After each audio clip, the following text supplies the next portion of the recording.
Hi, I'm Lieutenant Davis, and I was Stephen Shipp's best friend. Steve was one of a kind. One of the hardest working people I've ever met.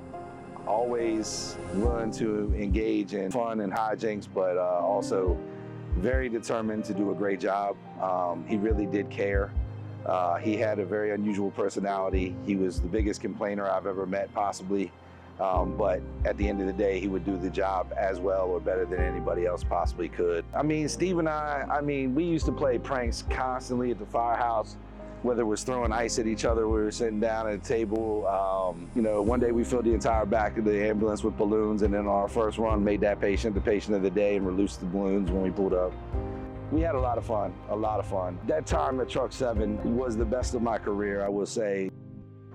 Lieutenant Dave Palmer, the driving instructor here, was like our third amigo. Can you just tell me about Stephen? Yeah, that's a hard question to answer because it would take an awful long time. My name's David Palmer. I was considered the third amigo of the group.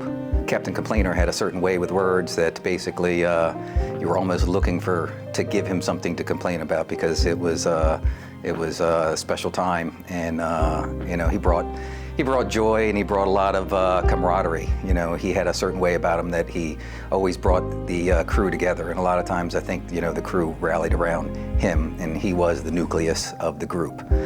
We talked about it often, him and I, that the job would never be the same for us like it was during those days. So we really cherished those times, and I think it really was impactful as he got sick, right? Because we had those connections.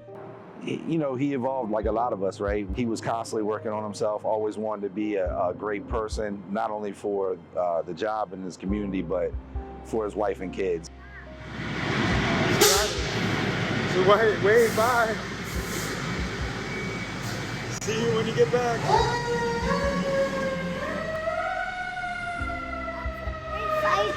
Yeah.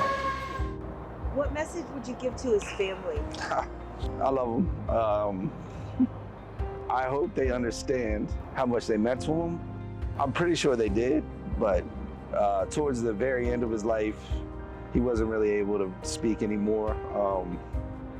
But just know how incredibly he loved them, and that, you know, as important as the job was and as hard as it was for him to leave it, especially under the circumstances he had to leave it, it paled in comparison to like the joy and love that they brought him.